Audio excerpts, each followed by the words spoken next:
Hi friends, இன்றைக்கி சூப்பரான ஒரு ஸ்வீட் ரெசிபி தான் நம்ம வீடியோவில் இன்றைக்கி பார்க்க போகிறோம். அதுக்கு நான் வெள்ளை உளுந்து சேர்த்துருக்குறேன். இன்றைக்கி வெள்ளை உளுந்து வச்சு தான் நான் ஸ்வீட் ரெசிபி இன்றைக்கி நான் பண்ண போகிறேன். ஒரு 1/4 கப்பு வெள்ளை உளுந்து எடுத்து நல்லா வறுத்துக்கோங்க. பொன்னிறமாக நல்லா வறுத்து எடுத்துக்கோங்க. ரொம்பவும் கருக்க விடக்கூடாது. கருகிட்டுனா ஒரு மாதிரி கசக்கிற மாதிரி இருக்கும். கொஞ்சம் பொன்னிறமாக வறுத்து எடுத்துக்கோங்க. இந்த மாதிரி இந்த ஸ்டேஜில் வறுத்ததுக்கப்புறமா ஒரு 3 ஸ்பூன் பொட்டுக்கடலை, அதாவது பொரிகடலை ஒரு 3 ஸ்பூன் ஆட் பண்ணிக்கோங்க. ரொம்பவும் வறுக்கணும்னு அவசியம் இல்லை. லைட்டாக சூடானாலே போதும். இது இந்த உளுந்து கூட சேர்த்து நல்லா வறுத்து விட்டுருக்கோங்க. நல்லா சூடானதுக்கப்புறமா ஒரு பாத்திரத்தில் நம்ம சேர்த்துக்கலாம். பாத்திரத்தில் சேர்த்ததுக்கப்புறமா இந்த பொட்டுக்கடலையும் வெள்ளை உளுந்தும் நல்லா ஆறணும். பாத்திரத்தில் சேர்த்ததுக்கப்புறமா நல்லா ஆற விட்டுருங்க. ஆறுனது தான் நம்ம மிக்ஸி சாரில் பைன் பவுடராக அரைச்சி எடுக்க போகிறோம். குறகுறப்பாக அரைச்சி எடுத்தாலும் சரி, பைன் பவுடராக அரைச்சி எடுத்தாலும் சரி, மிக்சியில் சேர்த்துக்கலாம். இப்போ இதை சேர்த்துட்டு 2 ஏலக்காய் இது கூட ஆட் பண்ணிக்கிறேன். நல்ல வாசனையாகவும் இருக்கும். சாப்பிடும்போது நல்ல ஸ்வீட்னஸாக நல்லா இருக்கும். அதனால் 2 ஏலக்காய் நான் சேர்த்துக்கிறேன்.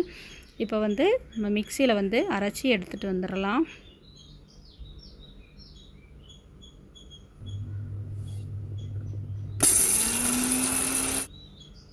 அரைச்சி எடுத்துகிட்டு வந்ததுக்கப்புறமா இதை நம்ம இதை சேர்த்துக்கலாம். பவுடராக ஆனதுக்கப்புறமா நல்லா கொட்டிக்கலாம்.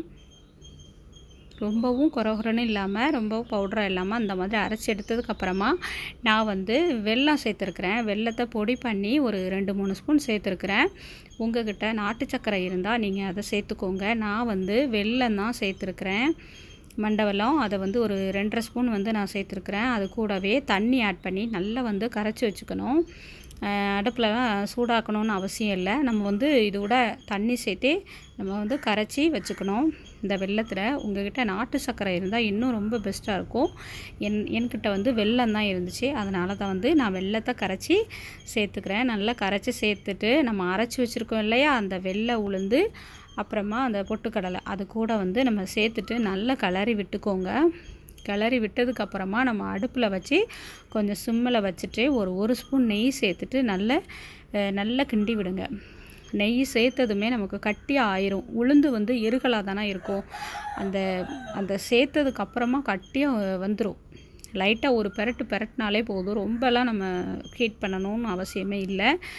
உருண்டு வந்துடும். இந்த மாதிரி வர ஸ்டேஜில் ஒரு பாத்திரத்தில் நெய் தடவிட்டு இதை சேர்த்துருங்க. சேர்த்துட்டு உங்களுக்கு என்ன ஷேப்பில் அதுலேயும் கொஞ்சம் நெய் சேர்த்துக்கோங்க. மேலேயும் சேர்த்துக்கோங்க, தட்டிலையும் நெய் சேர்த்துட்டு உங்களுக்கு என்ன இதில் சைஸில் உங்களுக்கு வேணுமோ அந்த சைஸில் நீங்கள் கட் பண்ணி எடுத்துக்கோங்க. நான் முக்கோணம் சைஸ் தான் கட் பண்ணேன். இந்த ஸ்வீட் ரொம்பவும் அருமையாக இருந்துச்சு. இந்த வீடியோ பிடிச்சிருக்குன்னு நான் நம்புகிறேன். பிடிச்சிருக்கவங்க ஒரு லைக் பண்ணிக்கோங்க. இது எப்படி இருக்குன்னு செஞ்சு பார்த்துட்டு வீடியோவுக்கு கமெண்ட் பண்ணுங்கள் உறவுகளே. Thank you friends.